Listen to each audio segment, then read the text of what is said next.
സമൂഹമാധ്യമങ്ങളിലടക്കം ഏറെ ചർച്ചയായ ഒരു കേസാണ് ദിയ കൃഷ്ണയുടെ സ്ഥാപനത്തിലെ സാമ്പത്തിക ക്രമക്കേടുമായി ബന്ധപ്പെട്ട ആ കേസിൽ ഇപ്പോൾ മുൻകൂർ ജാമ്യാപേക്ഷ നൽകിയിരിക്കുകയാണ്. ആരോപണവുമായി ആദ്യം രംഗത്തെത്തിയ ജീവനക്കാർ OBOCയിലെ ജീവനക്കാരായ ദിവ്യ, വിനീത, രാധാകുമാരി എന്നിവരാണ് മുൻകൂർ ജാമ്യം തേടിയത്. തിരുവനന്തപുരം പ്രിൻസിപ്പൽ സെഷൻസ് കോടതിയിലാണ് മുൻകൂർ ജാമ്യാപേക്ഷ സമർപ്പിച്ചിട്ടുള്ളത്. ഷിജോ കുര്യനുണ്ട് വിവരങ്ങൾ നൽകാനായി. ഷിജോ, അന്വേഷണവുമായി ബന്ധപ്പെട്ടൊന്നും നേരത്തെ ഇവർ സഹകരിച്ചിരുന്നില്ല. ഇപ്പോൾ ജാമ്യാപേക്ഷയുമായി രംഗത്തെത്തിയിരിക്കുകയാണ്. തുടക്കം മുതൽ ഒരു പുകമറയുണ്ടായിരുന്ന കേസിൽ കാര്യങ്ങൾ വ്യക്തമാകുന്നുണ്ടോ ഷിജോ?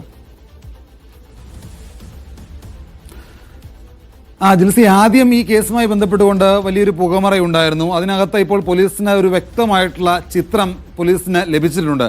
അപ്പോൾ ഈ കേസിന്റെ ഒരു നിർണായകമായിട്ടുള്ള ഘട്ടത്തിലേക്ക് പോലീസ് കടക്കുന്നതിനിടയിലേക്കാണ് ഇപ്പോൾ ഈ കേസിന്റെ പരാതി കൊടുത്ത 3 വനിതാ ജീവനക്കാർ ദിയ കൃഷ്ണയുടെ കവടിയാറിലെ സ്ഥാപനമായിട്ടുള്ള OBOCയിലെ വനിതാ ജീവനക്കാരായിരുന്ന ദിവ്യ, വിനീത, രാധാകുമാരി ഇവർ 3 പേരും തിരുവനന്തപുരം പ്രിൻസിപ്പൽ സെഷൻസ് കോടതിയിൽ ഇപ്പോൾ മുൻകൂർ ജാമ്യാപേക്ഷ നൽകിയിട്ടുള്ളത്.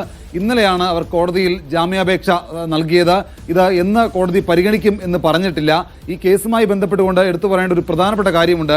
ആദ്യം പരാതി കൊടുത്തത് കൃഷ്ണകുമാറാണ്. തന്റെ മകളുടെ സ്ഥാപനത്തിൽ നിന്ന് 69 ലക്ഷം രൂപയുടെ ക്രമക്കേട് നടന്നു എന്ന് പറഞ്ഞുകൊണ്ട് കൃഷ്ണകുമാർ മ്യൂസിയം പോലീസിൽ പരാതി കൊടുക്കുന്നു.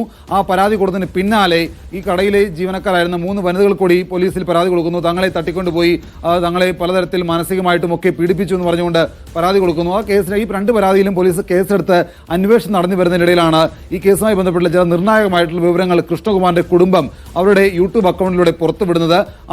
അതിലൂടെ തന്നെ പോലീസിന് ഏറെക്കുറെ കാര്യങ്ങൾ മനസ്സിലാവുകയും മറ്റ് CCTV ദൃശ്യങ്ങളും ഇവരുടെ ബാങ്കിംഗ് സ്റ്റേറ്റ്മെന്റും അടക്കം പോലീസ് ശേഖരിക്കുകയും ചെയ്തിരുന്നു.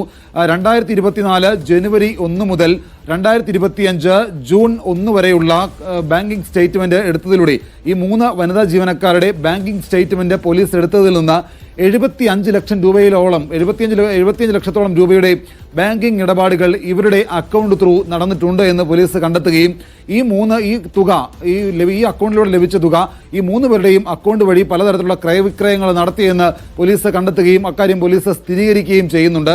അപ്പോൾ ഇതടക്കമുള്ള കാര്യങ്ങൾ ഇവരിൽ നിന്ന് ചോദിച്ചറിയാനായിട്ട് ഈ 3 വനിതകളെയും പോലീസ് ബന്ധപ്പെടാനുള്ള ശ്രമം നടത്തിയിരുന്നു.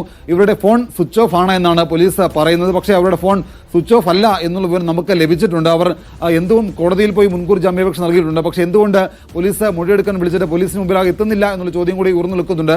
അവർ തിരുവനന്തപുരം ജില്ലയിൽ തന്നെയുണ്ട്. പക്ഷേ എന്നിട്ടും അവരെ എന്തുകൊണ്ട് കസ്റ്റഡിയിൽ എടുക്കുന്നില്ല എന്നുള്ള ചോദ്യം കൂടി ഇതിനിടയിൽ കൃഷ്ണകുമാർ ഉന്നയിക്കുന്നുണ്ട്. എന്തായാലും ഈ കേസുമായി ബന്ധപ്പെട്ടുകൊണ്ട് ഇവരുടെ മുൻകൂർ ജാമ്യാപേക്ഷ കോടതി പരിഗണിക്കുന്നതിന് മുൻപ് തന്നെ ഇവരെ കസ്റ്റഡിയിൽ എടുക്കുമോ എന്നുള്ളത് കൂടി നമ്മൾ ആകാംക്ഷയോടുകൂടി നോക്കിക്കാണുന്നതാണ്. എന്തായാലും ബാങ്കിംഗ് സ്റ്റേറ്റ്മെന്റ് പോലീസ് എടുത്തിട്ടുണ്ട്. ഇനിയിപ്പോൾ ഈ കേസ് അന്വേഷിക്കുക ക്രൈംബ്രാഞ്ചാണ്. ക്രൈംബ്രാഞ്ച് ആരൊക്കെയാണ്, ഏത് ക്രൈംബ്രാഞ്ചിന്റെ സംഘത്തെ ഇന്ന് തീരുമാനിക്കും. അപ്പോൾ ക്രൈംബ്രാഞ്ച് സംഘത്തെ തീരുമാനിക്കുന്നതോടുകൂടി ക്രൈംബ്രാഞ്ചിന്റെ അന്വേഷണം ഏത് രീതിയിലായിരിക്കും എന്നുള്ളത് കൂടി നമ്മൾ നോക്കിക്കാണുന്നുണ്ട്. ക്രൈംബ്രാഞ്ച് സംഘത്തെ തീരുമാനിച്ചു കഴിഞ്ഞാൽ ഇന്ന് തന്നെ ഒരുപക്ഷെ ക്രൈംബ്രാഞ്ച് അന്വേഷണം ഏറ്റെടുക്കുകയും ഈ പറയുന്ന 2 കൂട്ടരെയും മൊഴിയെടുക്കാനുള്ള നീക്കത്തിലേക്ക് പോലീസ് കടക്കുകയും ചെയ്യും. ജിൽസി, എന്തായാലും ആ കേസുമായി ബന്ധപ്പെട്ട് ഇനിയിപ്പോൾ ക്രൈംബ്രാഞ്ച് ആയിരിക്കും കേസ് അന്വേഷിക്കുക. അതിനിടെ മുൻകൂർ ജാമ്യാപേക്ഷ നൽകിയിരിക്കുകയാണ് ഇപ്പോൾ ആരോപണ വിധേയരായിരിക്കുന്ന ആദ്യ പരാതിക്കാരായി രംഗത്ത് വന്ന സ്ത്രീകൾ. അതുമായി ബന്ധപ്പെട്ടുള്ള വിശദാംശങ്ങളാണ് ഷിജോ കുര്യൻ നൽകിയത്.